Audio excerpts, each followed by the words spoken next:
Hey, Andrew. Here, I'll give you a name.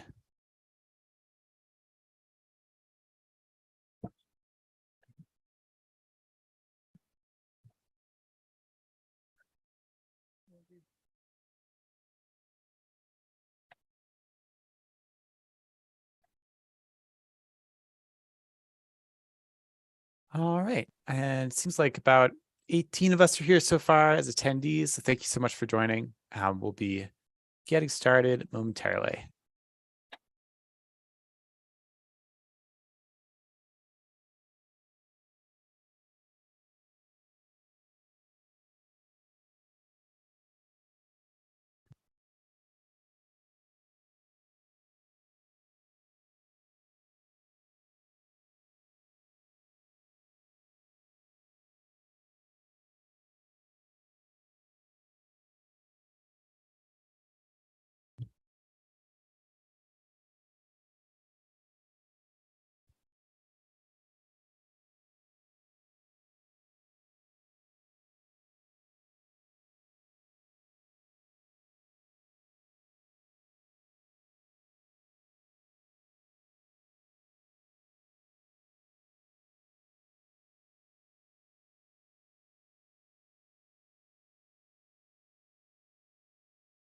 And then, Andrew, did you want to share slides for today or do you want me to? Yeah, I can do that. Okay, great. Let's see.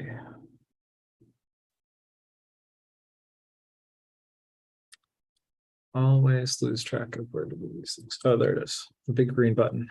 Yeah, I know, Zoom. Just a little different from our classroom. Hey, nice.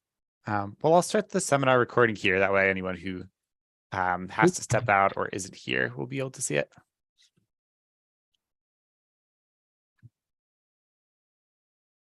All right. So you think we should get started? I think so. Yeah, people will probably keep trickling in, but I'm just going to launch our entry poll now. Just a few questions about what brought you here. If you have a chance to fill that over the next few minutes, I'll leave it open for a little bit. But yeah, otherwise, I think we're good to go. Okay.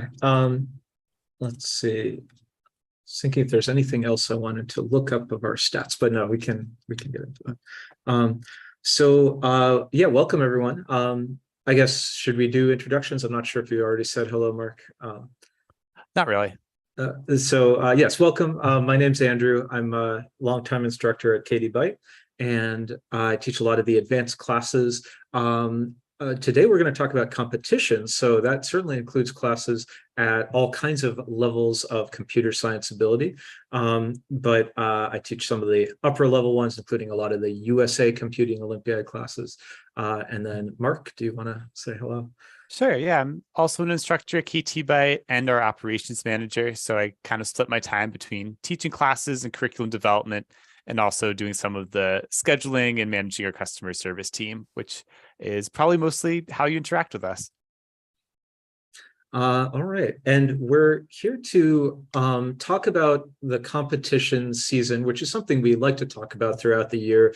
It's it's an area of interest to a lot of people, but this is the time of year where we're starting to wrap things up, or have already wrapped up a lot of the computer science contests available for most students. So part of this will be to review overall what things are all about, also to tell you some of the new things we did this year and how that's going to affect how we approach preparing and offering these contests for the next year, and maybe some things to think about as students get close to summer and start thinking about the next season of competitions. So let's see. We have a little list here. Just, we're going to talk about primarily these competitions. Maybe it's a little small text, but we're sort of dividing these into a few categories. We have the ones that you might have heard of us talking about before, which is ACSL, which stands for American Computer Science League, and USICO, which is the USA Computing Olympiad. There are also some new competitions we've been able to offer in the past year that we never did before. We've mentioned these and talked about them a little bit, but this is sort of the first follow-up session about how those have been going and what we plan to do in the future. So that would be well, two of the ones that we've already offered this year are two Canadian competitions called the Beaver Computing Competition, which is intended for slightly younger students, and the Canadian Computing Competition, which is basically the Canadian equivalent to USICO. And then we also have a similar competition coming up that we're hoping to be able to offer this summer, although registration hasn't opened yet. So we still have some details to figure out and learn about, but that would be the Australian Informatics Olympiad. So there are some similarities as well as differences between all of these options, and we'll try to clarify those things for you. We'll talk about how they're all organized, what kind of things you should keep in mind for scheduling, what kind of topics are covered, what some general things to keep in mind about them are, and how do our Katie Byte classes relate to the topics that you'd see here.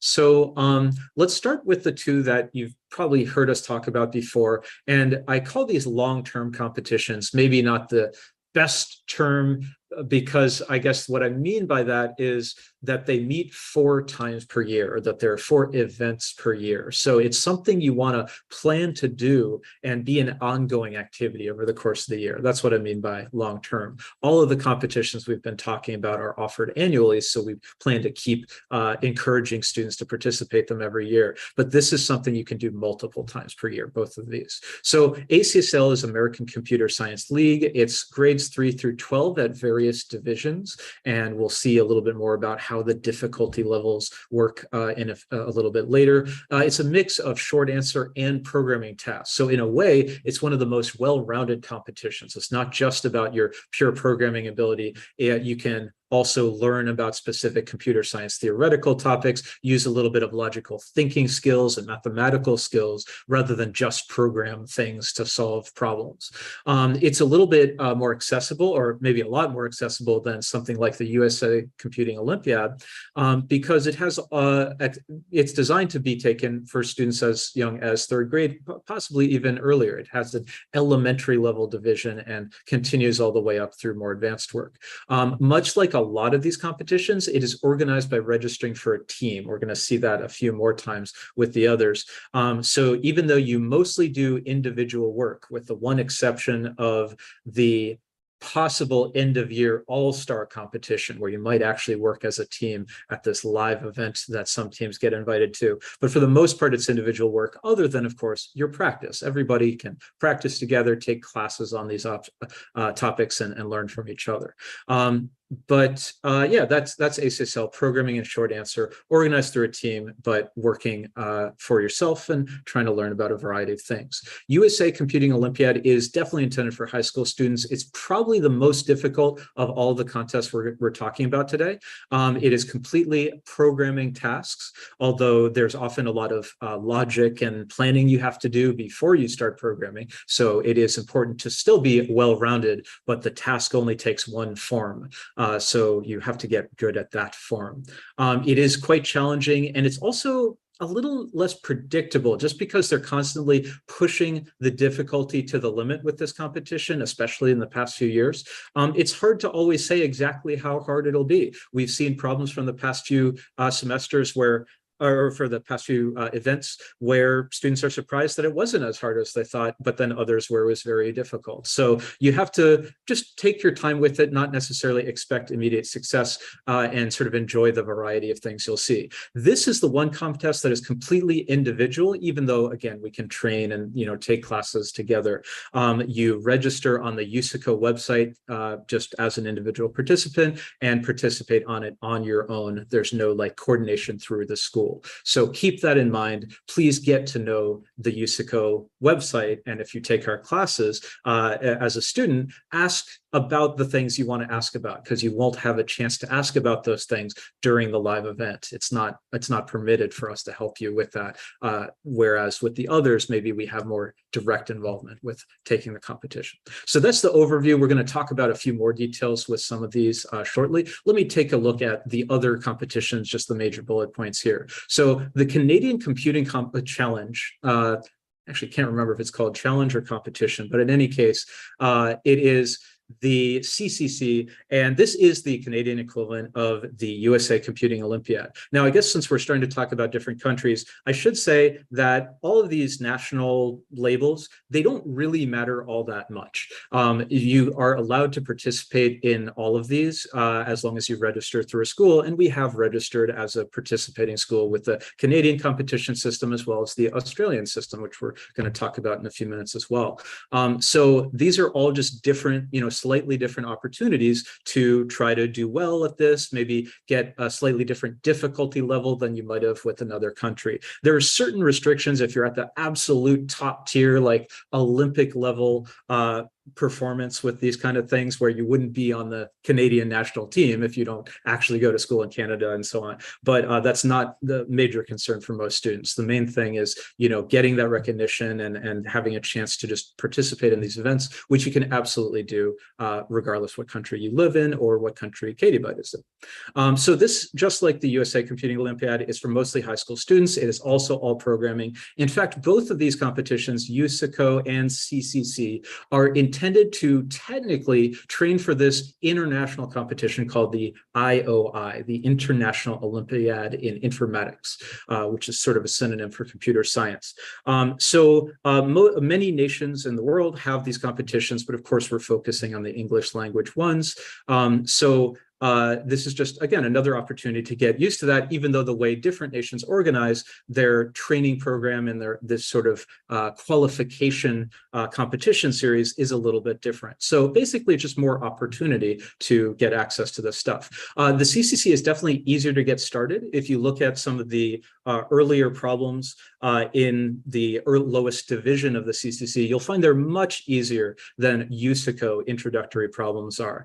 So that's actually really nice. It means that fairly young students, maybe middle school students who are just starting to get to like a high school level of understanding of technical programming, they can certainly have a really good shot at doing well with at least several problems on the CCC and start to get used to this overall style of contest. Now, both the Canadian competitions, the CCC and the BCC, are organized by the CEMC, which is this, oh no, I'm going to forget this one. It is Center for Mathematics and Computing Excellence or something like that. It's a great, I apologize to any CEMC fans here for forgetting the full name, but it is a great program that offers all kinds of competitions, including a lot of math competitions in Canada. But yeah, computer science competitions offered through there, and their website is, where you get access to the problems, and they've got a great, practice system that you can use.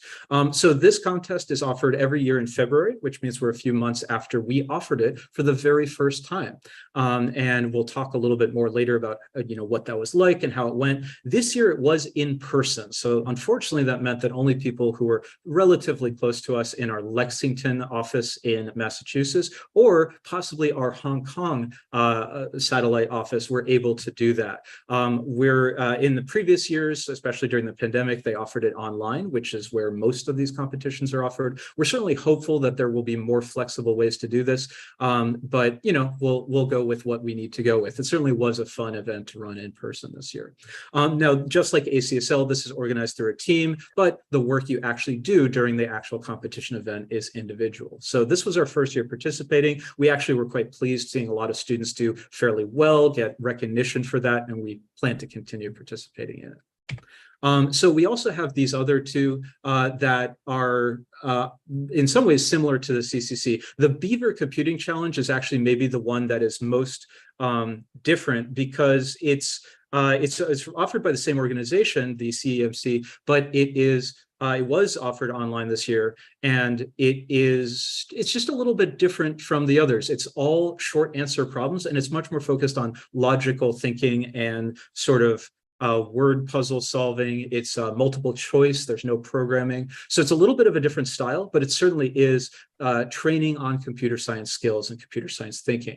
Because there's no programming, there's less of a barrier to entry. So quite young students can do this. Technically, they say, fifth and sixth grade is what it's suggested for students to be when they get started. But we've certainly seen students as young as, second or third grade, maybe even younger, do quite well, or at least enjoy the process of trying to solve these kinds of problems. So we had a few students participate this year, and we plan to keep offering this one as well. Once again, it's individual work and you have to register as a team.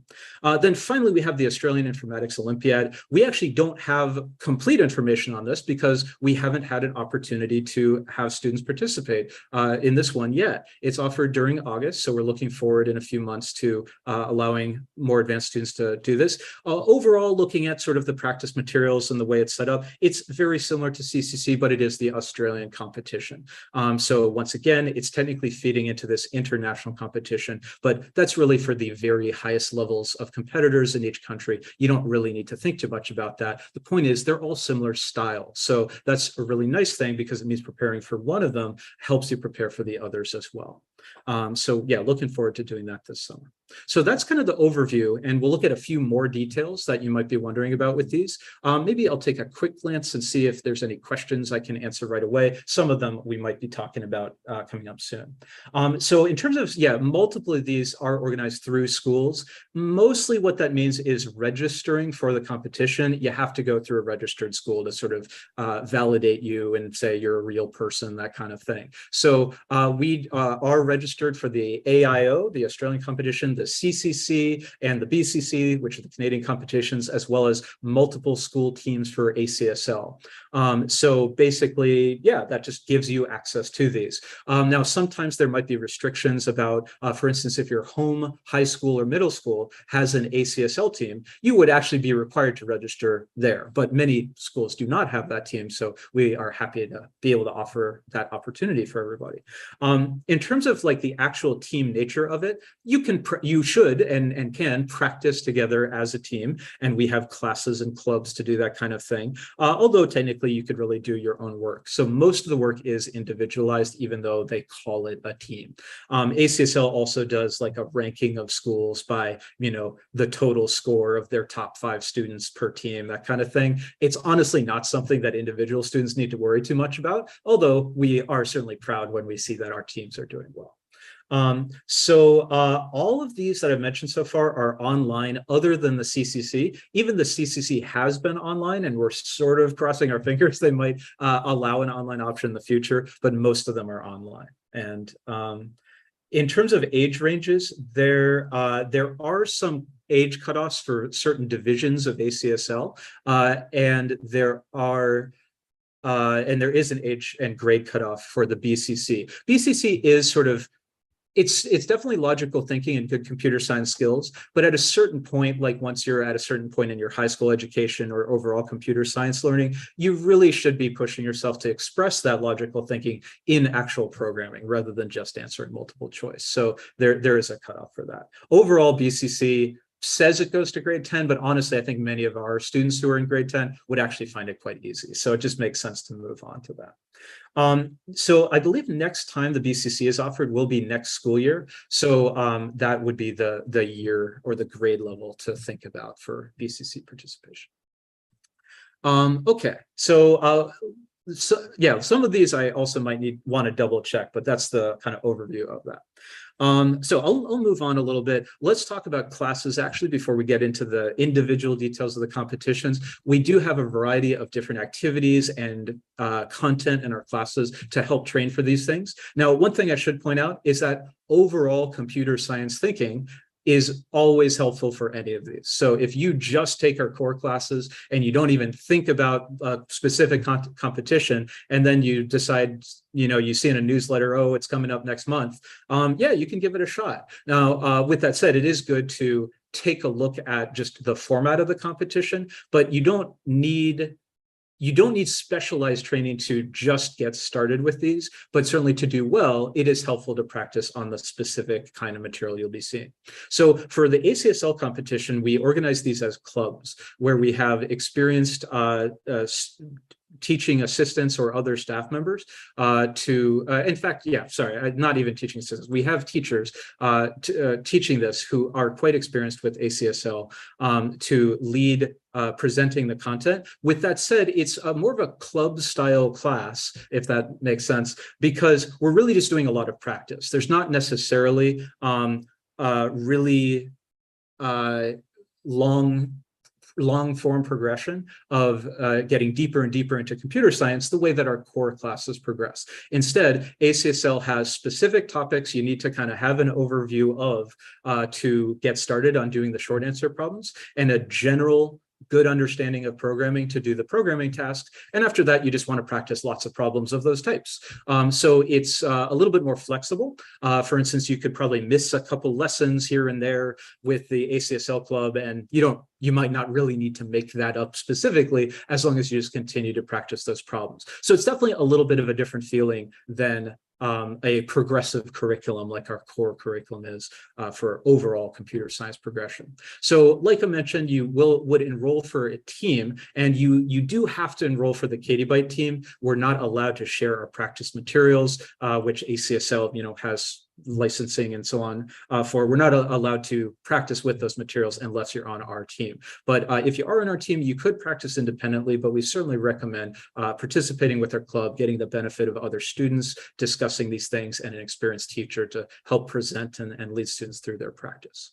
BCC style problems, like I said, are a little different. There's not really one problem format. It's more general logical thinking skills. So we really like this kind of thing, but it is a little harder to know exactly how to prepare for it. Part of it is just take programming classes and other computer science classes and other really any kind of STEM classes that have some sort of technical thinking and logical thinking. But we also have a couple forms of questions like the BCC in our classwork that we do at least once per semester for the younger age core classes. And some of you may have seen our Katie Byte challenge, which is a set of multiple choice problems with all kind of logic problems, much like the BCC problems are. And we've actually just started this past semester offering actual Beaver Computing Challenge problems into our core classwork. Now, to be honest, a lot of students found that they were fairly easy and got through those problems quite quickly. So we're certainly going to be adding even more of those problems going forward so students can get lots of practice in their actual core classes. It's the kind of thing where you probably don't really need to take a whole preparation class because the nature of the problems is more general thinking than something like ACSL or USICO. But with that said, there are other practice problems available that we're going to keep making accessible for everyone. For all these, the three contests, they're all IOI style contests, which again is the international contest. So that'd be USICO, CCC, and AOIO. We've always had a pretty good, or quite good, I would say, but I guess you can be the judge, USICO curriculum that we've seen lots of good success for our students, leading them through the difficulty levels of the contest. And so we are sort of building on that and have been building on that this past school year. The nice thing is, even though we've organized these classes around USICO, those skills you're learning there are exactly the same skills that are going to get you far in the other competitions as well. So we actually find that because USICO has a nice 4-level division system, it's a little bit easier to understand what difficulty you're at if you focus on the USICO divisions, whereas the other ones have more variations. So we call our USICO classes bronze, silver, and gold level classes. But yeah, the bronze class would be good preparation for planning to participate in the AIO as well. So our recent change we've made is making these a 2-semester class series at each level rather than 1 semester that we used to have. Overall, USICO is getting more difficult over the past few years, and this ensures that all students get recommended to really put in the practice that they need to have a wide variety of problems that they've seen and applied certain ideas in multiple different ways. That's what we recommend, basically a 2-course sequence for each USICO difficulty division that you want to work through, plus, of course, just even more general practice that you would do on your own as well. And again, this overlaps a lot. Now, the intro bronze class is helpful for getting used to this style of competition. One thing we're considering adding in the future is possibly a class to train for the easier CCC or AIO problems, because they do start at an earlier difficulty level than you would see with the USICO competition. So we're not totally sure if there's enough demand for that, or if possibly our other core classes might really just be fine for sort of getting that beginning of the start, and then you would go into USICO classes from there. If that's something you'd be interested in seeing, easier than USICO competition training class, let us know about it. We're always kind of looking out for what would be most helpful for our parents and our students. So let's talk about ACSL. This is organized with 4 contests per year. The way they've been doing this ever since the pandemic started is that you have a very wide window at these 4 periods during the year, and they actually overlap, where you can do the contest. The programming portion of the contest is done over a 72-hour period, so it's not a very tight time limit. It's usually something someone would choose to do over some weekend. And then the short answer competition is timed a lot shorter. You have to answer, I believe, 5 problems sort of on paper, although it is done through an online format. You have to do that in, I believe, half an hour or an hour. I think half an hour. There's a wide window when you can choose to do that, but once you choose to do it, you do it in that time period, and then you're done with one of these 4 contests per year. Then there's an end of year contest as well, which is an individual invitational finals competition that if you scored very well, you can be invited to. And then traditionally there's an all-star contest, although that's sort of varied a little bit over the past few years when it's been difficult to have, live in-person events because of the pandemic. But that's the idea. So if the window idea is confusing, an example would be the first contest of the year. A student could maybe choose to do that anytime from October through December. But then the second contest of the year, they might actually also be able to do that in December, but they could wait as late as February to do that one. And those are just examples, but the kind of an overlapping window where you could choose to do it. Now, because it is important to practice for this, and we do have our clubs that meet to prepare for this, we certainly don't recommend students immediately take the contest as soon as they can. It's better to allow your club to do a lot of practice problems with you and talk through any questions you have. But it is pretty flexible about how you do it. You do have to enroll through the through Katie Byte or a school that you go to in person, and then you do have the individual finals invitation. And the work itself is still individual. One thing I guess I could mention about the schedule is your work over these 4 contests during the year is cumulative and also has slightly different topics each time. So you need to plan to participate in all 4 of them if you want to really get any recognition of how well you did at the end of the year. If you miss one, you're basically missing 1/4 of the credit for the work that you could have done, and you're not going to be at that top tier of competition in your division. So it is a mix of short answer problems that are timed in a fairly short period and then some general programming problems. The format hasn't really changed very much in the decades that they've been doing this. So it's pretty reliable, pretty nice, reliable contest to do, where once you've seen how it works, you can kind of assume you'll be able to keep doing it and have some form of success at it, all the way up through your senior year of high school, for instance. If your school doesn't organize ACSL, absolutely, yeah, that's exactly when you would enroll through the Katie Byte team, and you can do that from anywhere you are. You don't have to be in the United States or anything like that. So yeah, that is ACSL, a cumulative 4 event per year plus a bonus event competition with a variety of different topics and formats. Let's see. So to talk about the divisions for a second, in case anyone is new to ACSL, these are the 4 divisions. Elementary division is a little bit different from the others. It doesn't have a programming portion. So the fact is, once maybe a middle school student might be in 6th or 7th grade and has learned to do some programming in Java through our classes, you could actually just do the junior division of competition at that point. But yeah, technically you can do elementary division up through 6th grade, I believe. And you wouldn't have a programming portion, but you'd still be seeing these sort of on paper short answer topics. And they cover things like graph theory and Boolean algebra and sort of logical step-by-step thinking, like tracing out a program, and some mathematical ideas. We certainly don't need to run down the whole list, but it's a nice little variety of things that are important to computer science, but don't necessarily have a direct programming application all the time, that could be more theoretical in nature. So starting in junior division, we do have programming, and there's some newer short answer topics. Intermediate and senior division obviously go all the way through the end of high school grade levels, and they're actually very similar to each other. The topics list is exactly the same. It's just that the senior problems are harder.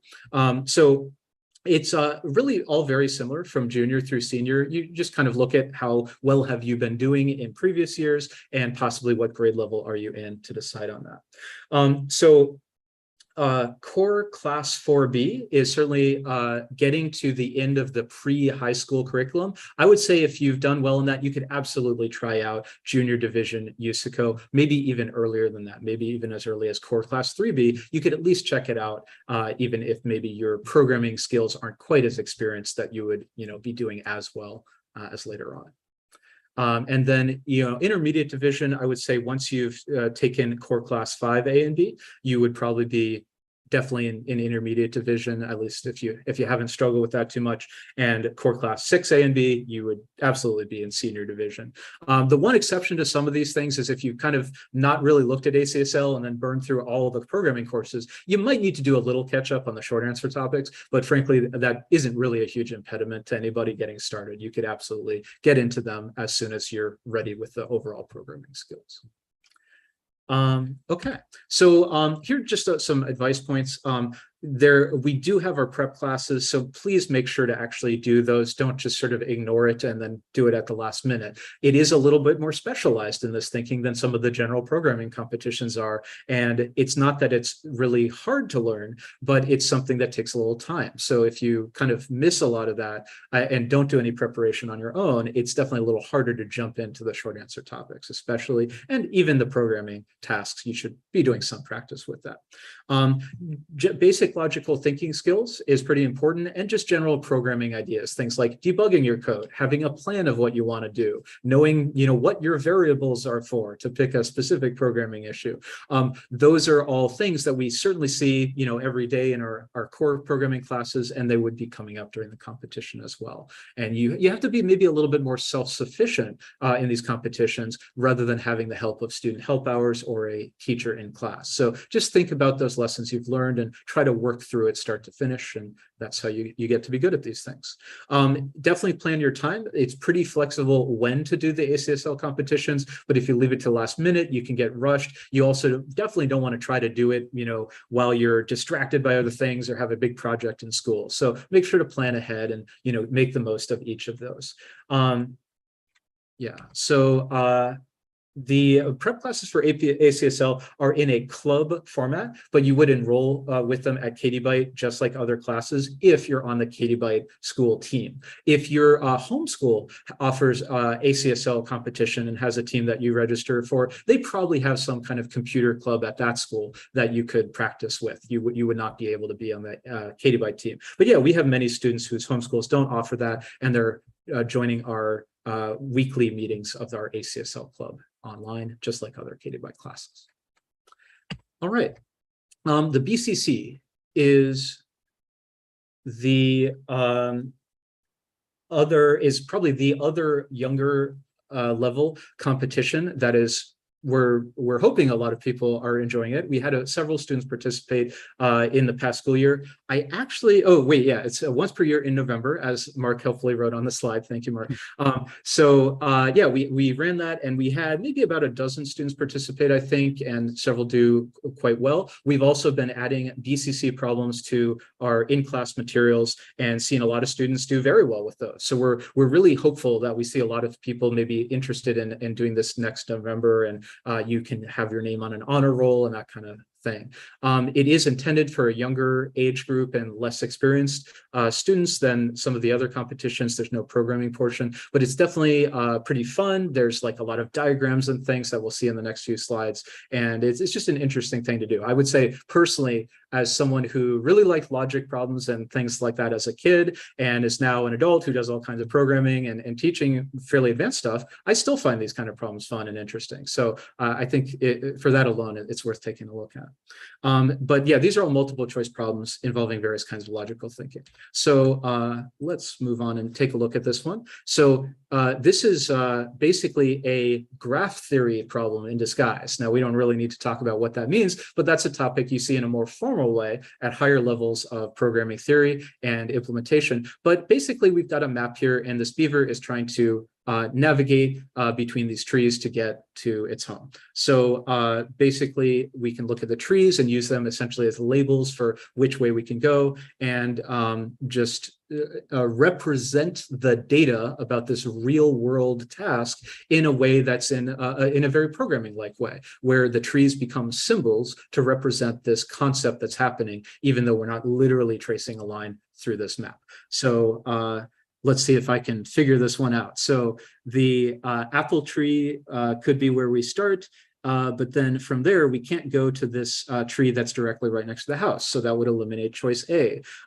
The sort of tall multi-branch tree here, that's not immediately accessible to beaver. So that eliminates choice B. We could go to the apple tree and then back up here. It seems a little redundant, but it actually looks like C is probably the right answer, where it goes to apple tree, then kind of up the middle, and then over to the house. And then the bottom one does not actually get to the tree next to the house, so that one would be out. So the answer would be C here. So I'm sure everybody here, if you kind of look at the trees hard enough, you can see, oh, right, okay, these are the trees you could pass. So it's just changing the form of how we look at this information, which is really what a lot of computer science is about, looking at ideas and changing the way we're looking at them in a way that helps us figure something out. So that is the skill set there. So with the BCC, you can technically participate at any level. They suggest levels 5 through 6, 7 through 8, and 9 through 10 as the 3 difficulty levels on the competition. But for a lot of our students or other students who just generally like this kind of problem, they might well be able to do several grade levels higher than what's suggested. So probably what you would want to do is just look at some of the example problems, look at the problems from in our Katie Byte classes, and use that to figure out, do you think it's really easy? Or would you think that it's a good difficulty level? But these are things every year you can just kind of pick what level you would do, as long as you're not already above the grade level for that level. Sorry, the grade level for that division of difficulty. And that's how you'd figure it out. So practicing with contests is definitely available. Once you've registered on the website, you can see past problems. And again, we also show students some of these problems in our classes. So like I said, I personally find this kind of thing pretty fun. I think the first one we looked at was maybe on the easier side. It wouldn't be maybe that challenging for some older students, but there's definitely a wide range of problems, and it is fun. You get a chance to see all kinds of different scenarios where you would apply just some logical thinking skills. So before I move on to that, let's check the Q&A. So for the USICO prep classes, we're actually going to get into that a little bit right now. So I'll save that question till after we talk through some of the key points. So 4 contests per year is also the schedule for USICO. And this is a little bit different, though, than ACSL. It is not a cumulative score. Each individual contest is an opportunity to advance. Now, the fact is, regardless of whether it's ACSL or USICO, our best advice is do every contest. If you are interested in this, even if you feel a little nervous about it, or you feel like, oh, I'm not going to do that well, do every one. You never know, you might get lucky, you might be more prepared than you thought, and it's silly to miss a chance to do, to take part, even if it's ACSL, where you might have, let's say, already missed a contest that year and have a lower total score that's possible. But with USICO, you can absolutely get advancement in the USICO difficulty system on any point throughout the year. So try to do every one, and if you miss one, don't let that be an excuse to skip the next one or anything like that. Now, this is a little less flexible in terms of when you do it compared to the ACSL competition, but it's actually still pretty flexible.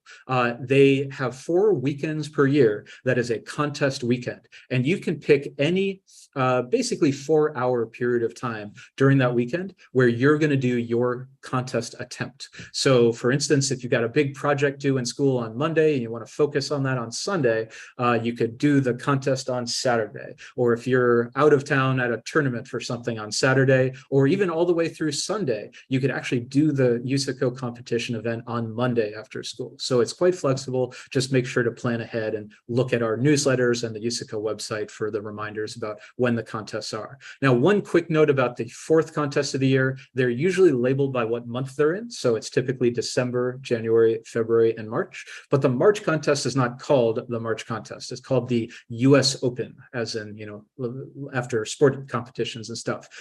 So it is traditionally maybe a little bit harder than the others, but the fact is the exact format of it is pretty much exactly the same. The one exception might be that it might be an hour longer than the others, but it is just as good an opportunity to get promoted through the difficulty levels as any of the others. So again, we would highly recommend just doing all 4 per year if that's what you're trying to do. So technically, this is also leading up to the International Olympiad, but you really just don't need to worry about that. You can think of each of these as just a nice source for competition problems, where if you do well, you get recognized within their advancement system or an honor roll system in the case of the Canadian competition, and just do your best at it and learn from it. And then this is the one that is completely individual. You would not register through a school team. You just do it directly through the website. These are all programming problems, usually 3 to do in about 4 hours. So that means it's about an hour and 20 minutes to completely plan out and solve a programming task and then try to move on to the next one. Now, they have a little bit of a variation in difficulty per problem, and it can be a little subjective. So it could be that you solve one problem in 50 minutes and then another one takes you almost 2 hours. But you use your time wisely. A little bit of contest time management strategy is involved there. Now, there are 4 difficulty divisions we're going to look at in a second. But overall, within all of the divisions, it's been getting harder in the last few years. It's maybe evened out a little bit in like the past year or two, but it's still a little unpredictable. So you might see a problem on one contest that's way easier than you were expecting. And then the next one, you might see the hardest problem you've ever seen in 5 years of problems. So you never know. Just take every chance you can, and you'll find success as long as you keep at it and you keep practicing. So here's the difficulty system. It is bronze through platinum. One misconception, that's a nitpick of mine that I really want to dispel, is these are not awards you get. This is not you earned gold by doing well or anything like that. These are divisions that you are in, just like in a sports league. You could start in the minor leagues and then do really well and get up into the major leagues. So that is how to think about it. So everybody starts in bronze division automatically, and then if you do well on any bronze level any bronze contest during the year, you will be promoted to silver division. And then if you do well in your silver division problems, you will be promoted to gold and then finally to platinum. So every one of those 4 events during the year has their own set of problems. So bronze division problems, of course, are a bit easier, silver getting harder, gold harder, and then platinum is basically international Olympiad level problems. It's absolutely very difficult. In fact, it's so few students are really that interested at spending the time required at platinum. We don't actually have a class for that one. That would be something you'd maybe do one-on-one training with a mentor, whereas the other ones, we have a class to prepare for them. So bronze division is certainly much more challenging than any of the other competitions we talked about, but it is something you can get started with, particularly after you finish core 5A and B at Katie Byte. You could get started with bronze. You would still need to really understand it's a big commitment and would be very challenging and need to do a lot of practice, but you could certainly get going with it.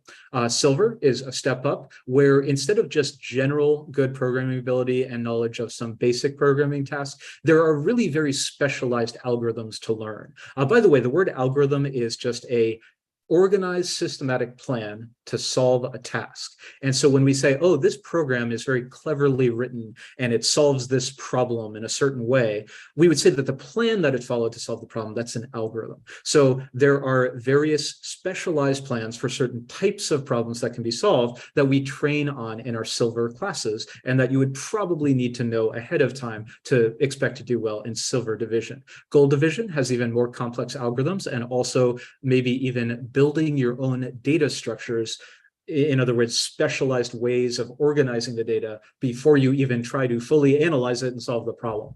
And by the way, the nature of these problems, we don't need to get into all the technical details, but it's basically, you're going to write a program The program will be run on the competition's computer. So you don't get to run your program yourself.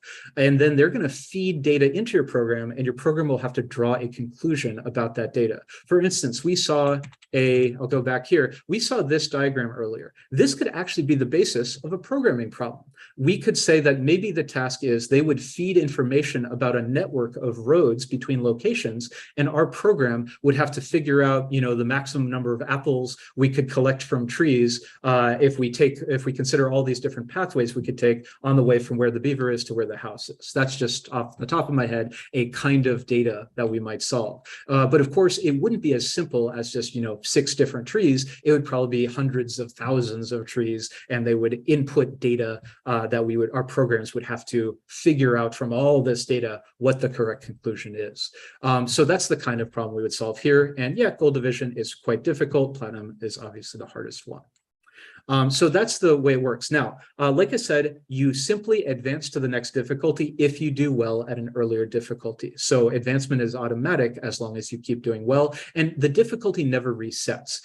You never go back to bronze division, even if you miss a whole year of contests. You're permanently in the division you get promoted to, which is very nice. It takes the pressure off. You don't need to worry about doing badly and getting demoted or anything. But it also means that you're going to be at that higher difficulty once you get there, which is good. It gives you the opportunity to learn more and have fun doing even more challenging tasks.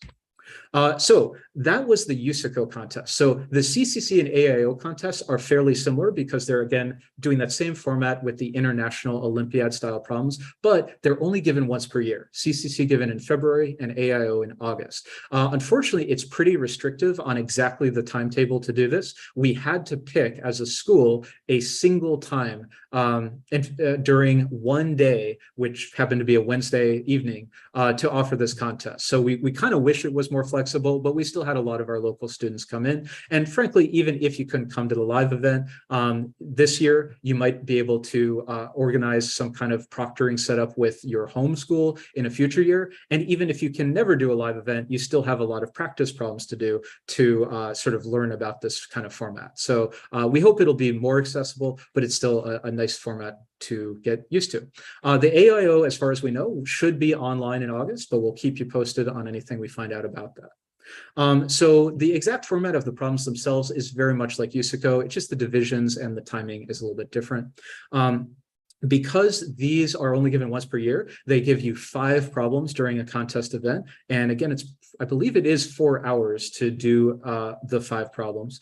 There's a wider variation of difficulty over these 5 problems. You would tend to start with very easy ones and then have fairly difficult ones. So for instance, I would say in the junior division of the CCC competition that we saw in February, the first one was well below bronze division USICO. It's probably something that almost any core 5A student could have been able to solve. Whereas the hardest one of those might have been one of the harder bronze division problems, maybe even a silver division USICO problem. So there's a little bit of a wider range in what you would do in a single event if it's the CCC. And the AIO, even though we haven't directly participated in that before, it's roughly the same. It's organized to do a whole bunch at a time with a wider range of difficulty. But it's definitely an easier entry point to this kind of work. You don't have to be as skilled before you see some success with the CCC and AIO. So overall, we would just say practice. We certainly have a lot of classes. We have even more classes to get good at USICO and AIO and CCC than we used to. But the fact is, if you are a passive attendee of these classes and you just kind of watch the teacher talk through how things work, you're never really going to get that good on your own. You gotta really push yourself and try to solve things and run into brick walls and stumbling blocks, and then bring that up in class or learn from a solution that you saw after you tried working from it on your own, because that's how you learn to do better and better personally, rather than just sort of seeing that there is a solution that you've never really taken part in. So practice all the time. Don't get discouraged though. If you are, doing that work, don't expect that you're immediately going to find success. You have to get used to the idea that you're going to try something out and get stuck and have to come back to it and talk about it with someone, or look at another solution and try again and get stuck again, but maybe on something different, and learn from each of those times. So this is absolutely normal and something that a lot of students maybe get a little discouraged about. But we really want to encourage people not to give up just because they got stuck or didn't have success in the first few tries. We now have the ability to try lots of different kinds of problems, not just USACO problems all the time. So we hope you take advantage of those things. Even if you can't do a certain specific event, you can do other ones. You can do practice problems. You can do problems in class. You can do them outside of class. You can talk about them with your friends. You can work on them individually. There's all kinds of ways to do these things. So this is just all ways to get in that experience. And then to really try to enjoy it. If you like any kind of puzzle solving, that's really what this is. I personally find this very fun to do, even with I'm feeling stuck with all these things. So some more advanced stuff is, again, being a little bit more proactive. If you really want to get to the highest levels, you have to really see that every solution you're expected to write involves your own creative thinking. There's no way that you can sort of pre-plan or pre-study every possible way to solve a problem. You have to know some general ways to solve a problem, but use your own sort of creative and logical thinking skills to figure out how to take those ideas and apply them to a new problem. So really push yourself to do that, ask questions in class, make guesses on things that you're doing rather than just being a passive learner. And also go back to stuff you've seen before. A lot of people maybe finish our classes or say, oh, I went to the website and I solved like every problem from the past 5 years, so I'm done, right?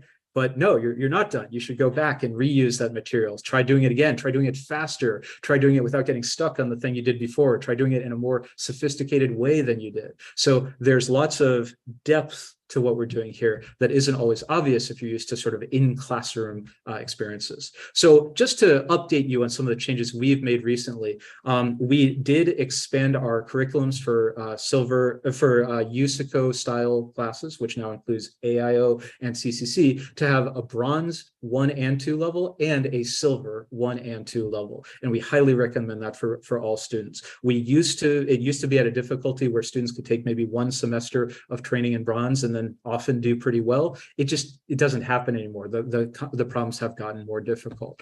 And then we've also obviously been enrolling for these other contests, and we intend to keep exploring those, but we're really looking forward to see students doing more with that going forward. So that includes all the contests we've been discussing. Let's see. So I was thinking maybe we could, I don't know, Mark, should we try to share any pictures? Maybe we don't need to share any pictures from the event we did in February, but it was a lot of fun. And we hope that our local students will continue to do that too. So that's the other big update, is just figuring out how to host this event for the first time with the CCC. Let me just go through the questions people have submitted. For core classes and USACO classes, I recommend thinking of them as complementary. A lot of our students alternate between them. Now, if you're sort of already a junior in high school and you're just getting into USACO and you really want to try to do well at USACO, you can just take USACO classes, but you won't be as well-rounded as others.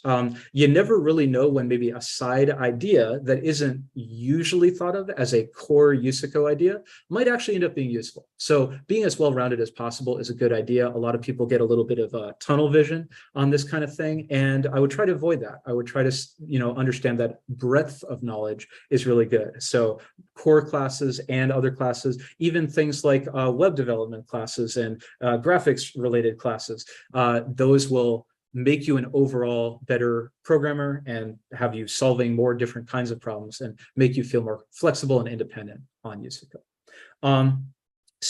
For Bronze Division, I didn't really mention any specific algorithms. I guess I would say the algorithms there are pretty much the same ones that we see in Core 5A class. It's not so much that there's a specialized algorithm or anything to learn at that level. Now, with that said, we do teach in our classes at that level. We talk about the patterns that we see. We say, well, you guys have learned how to use loops, but have you noticed how a lot of problem-solving tasks, you might set up the loops in this way? And you could call that an algorithm. It's sort of maybe is a subjective opinion of how advanced does a plan of code have to be before you call it an algorithm, but they're certainly on the simpler side. Whereas I think you can clearly classify algorithms in silver, gold, and platinum division. Whereas at bronze division, it's a little bit more generalized. It's a little bit more like we have these tools, we practice applying these tools in several ways. We see certain patterns recurring, but it maybe doesn't rise to a classifiable algorithm as much as the others.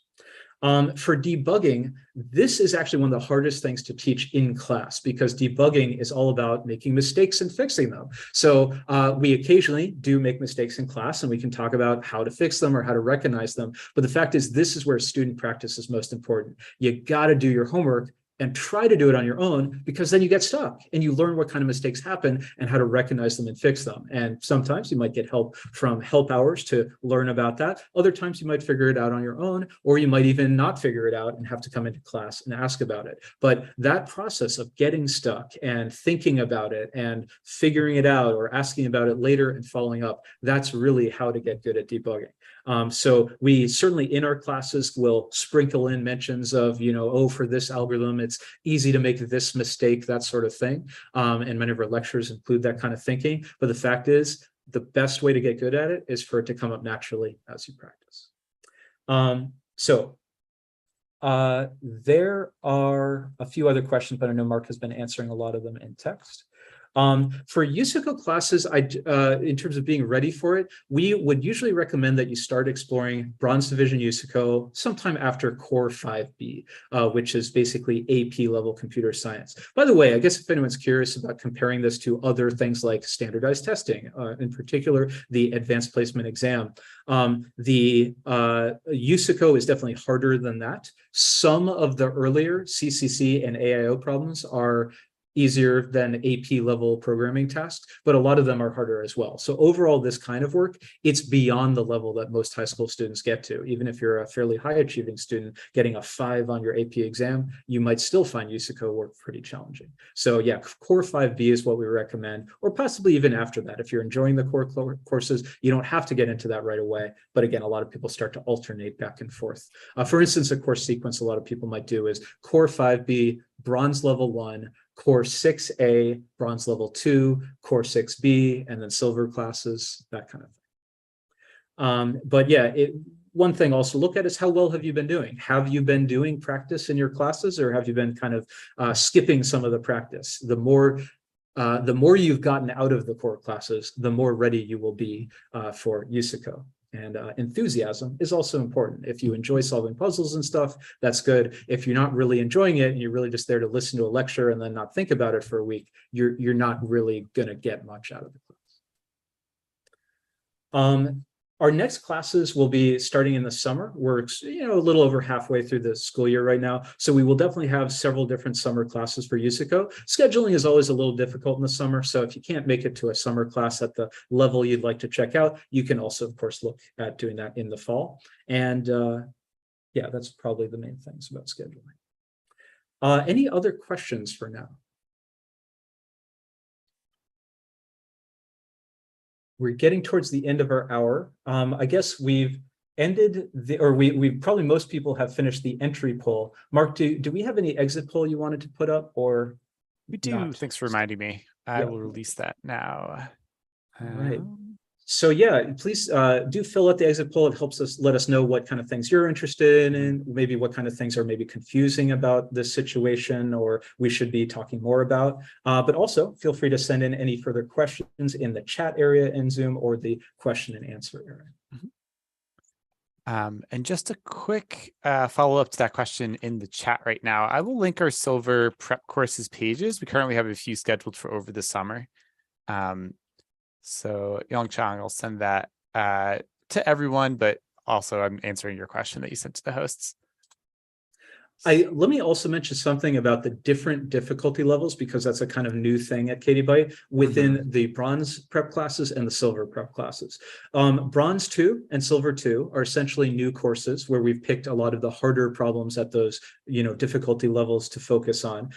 They're a little bit more freeform in terms of what we cover. We go through problems a little bit more quickly. We focus more on talking through the planning of a lot of problems, but it's also more flexible in terms of what order you do them. So I guess I would say if you've never done USICO at a certain division, it's really important that you do bronze 1 or silver 1, unless you're, training more independently. That's going to give you the best introduction to it. Whereas it's not necessarily as essential to immediately take bronze 2 or silver 2 as quickly as possible. It's just sort of an overall opportunity for more practice. So especially if your students are more independent and are sort of willing to practice on their own, we still highly recommend those level 2 courses. But the first level in each division is usually the more difficult one to get used to.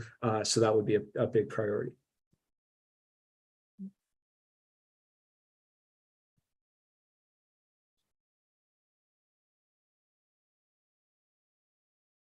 And just a quick reminder, if you haven't yet, please fill out the poll. There is an option at the end to request a consultation call. That can be a great option, whether you're curious about competitions or just learning computer science in general. We'd be happy to follow up with you there.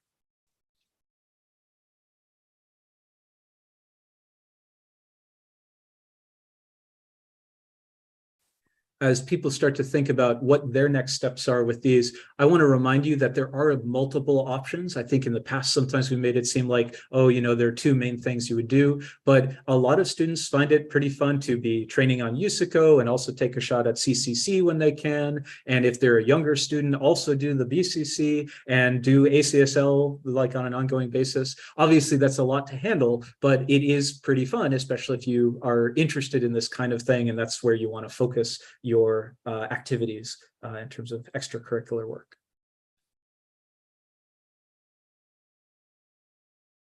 And I just answered this in the Q&A, but to follow up real quick, we do send a follow-up email to everyone who registered for the seminar. Even if you joined late or had to leave early, you will receive a recording and the slides probably tomorrow once we get it uploaded to the internet and YouTube.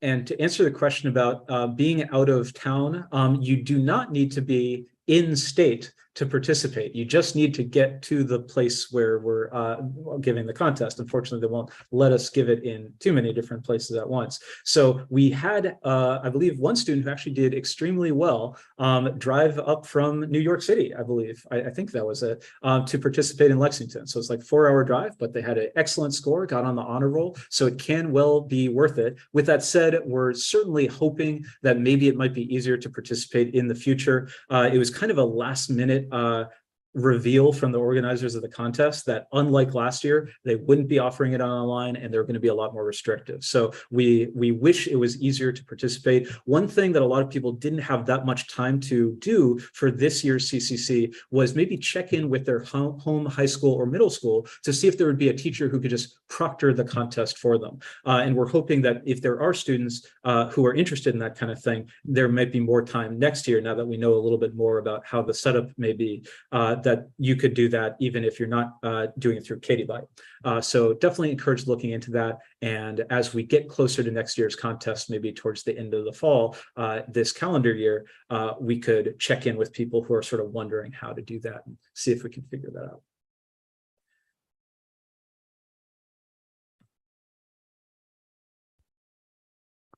Well, thank you so much, everyone. If there are no other questions, I'll end the recording there. I'm glad some of you found it helpful. Thanks so much for all your questions. And again, let us know anytime if there's anything else we can talk to you about.